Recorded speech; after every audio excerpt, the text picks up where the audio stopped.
Okay, so let's start again with our last two theories. I know this is a lot this week. Usually it can only be 2 PowerPoints, but I want to make sure we get these in this week. So the equity theory, as I said, is where people basically are looking for equity or fairness. So I want to be clear that equity and equality do not mean the same thing. So here they're looking at fairness. So they look at their inputs and their outcomes. They compare it with maybe themselves in previous jobs, or they compare it with with other people, and they want to basically ensure that there's some sort of fairness. Okay. If they see the situation as fair, then we would say that there's equity, and if we see the situation as unfair, there is inequity or equity tension. Okay. So think about it. You put in a lot and you get a lot out. I'm going to compare that to many different situations. So we call those referent comparisons. So self inside means I'm comparing my current position with myself in another position in the organization. So let's say I was an admin assistant in the HR department, and I came in at 7 and I worked really hard every day, worked through my lunch. It was a very demanding job. I put in a lot. And then I got moved to an admin assistant in marketing department where I didn't really have to do much till 9 o'clock, and I left at 3. I can compare my inputs and outputs there. Now, if I was, let's say it happened the other way around. Let's say I was working in the marketing department from 9 to 3, and then I moved to HR where I'm working 7 to 5, and I'm on the same compensation. Can you see how I might think that this is a bit inequitable? This is a bit unfair here because I'm comparing myself to a previous position. Yeah. Or I could look at somebody self outside. So let's say I used to work in an organization, and now I'm working in another organization. I can compare my inputs and outcomes with my current job to a job I used to work at. I can also compare myself with other people. So let's say I am in HR and working 7 to 5, and I'm looking at somebody who's doing the exact same job as me and making the same money, who work in 9 to 3, or worse yet, they work in 9 to 3 as an admin assistant in another department and making more money than me. I might feel that this situation is not fair.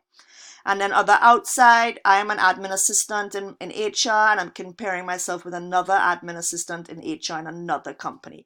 So just that there are lots of different ways that we can compare our inputs and outcomes. Okay. And here's the reality, okay? If I feel that I'm in a situation of inequity, like the first example, somebody working there for years, and then all of a sudden somebody now reach and gain more money, and especially if you have to train them, you may feel this situation is inequitable or that there's equity tension, and this is what may happen. You may decide to change your inputs. You might slack off. You may actually try and do more and increase your output to really prove yourself. You may distort or change your perceptions of yourself and say, as you start to, this is just, life is unfair. Why is everybody picking on me? Or I don't deserve this, or I'm much better than this. You might start to look at other people differently. You might look at a different referral person. You may actually leave your job. The reality is, number one, happens a lot. When people feel they're in inequitable situations or inequity tension, a lot of people slack off because they just find it's just unfair. So this is a big deal when we're talking about compensation, that it's, we're talking about compensating individuals, but it's human nature to compare with others, which is what this theory is suggesting, which means we start to have to look at the relationships between different compensation packages at different positions and different levels, and manage that with performance management to basically ensure as much as possible that the environment is fair and that compensation is also fair and equitable. And then the final one, which is the much easiest one of all, the easiest one of all, is reinforcement theory. So basically it's just behavior is influenced by the ability to reinforce it. So what is reinforcement? It's the process by which stimuli or something strengthens behaviors. So a reinforcer is a stimulus that follows some behavior and increases or maintains the probability of that behavior. So let's just go through some different types of reinforcement that will reiterate these definitions. So positive reinforcement is the one we all know well. When someone does something that is desired, we reward them.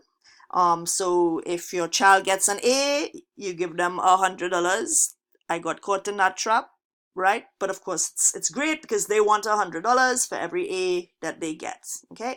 So money does tend to be a good one here, but a lot of times it's food. It could even be praise, some sort of reward that is, again, if we go back to HURM, a reward that is something the person wants. But basically, anytime something good is done, or any behavior that is desired is shown or demonstrated, we reward. Very positive.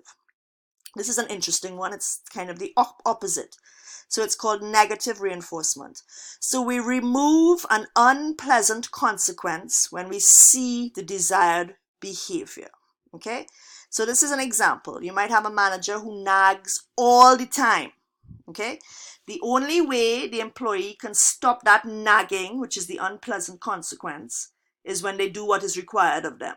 So the nagging is basically the unpleasant consequence. So when the desired behavior occurs, the nagging will stop. Another good example is a threat, no, actually a fine.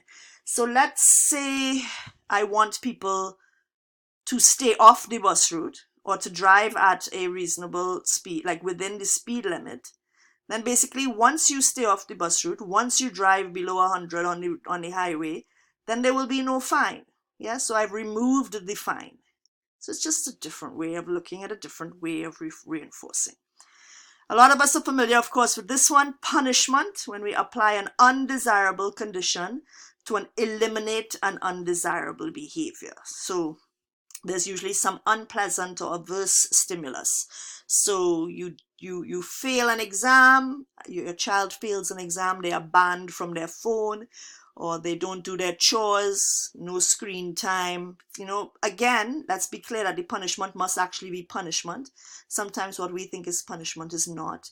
So I've heard managers say you have to take a day off without pay, and for some employees that's like the greatest thing you could have said, right? Obviously a day off without pay for some people could really hit hard pocket wise, but some people are quite happy to take that day off without pay. So we just need to be careful of these things. Suspensions, warning letters, they are definitely punishment, but when we give them to people all the time, then are we really punishing anybody? Okay, so reinforcement is either positive or negative, and it really does shape behavior. And I'm sure y'all can see where compensation is linked in here, that compensation can easily be a form of reinforcement. Reinforcement is usually needed when we want to change behaviors.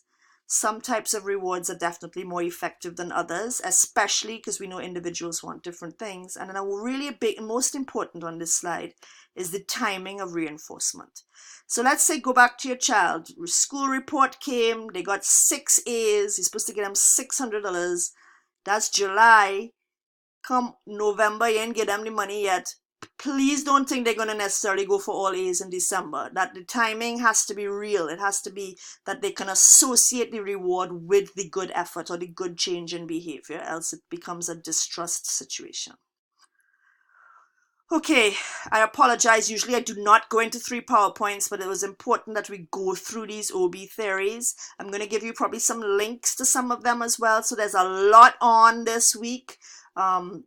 At least review it once or twice. It's always here for you to come back to. Okay, so that's it for now. Take care.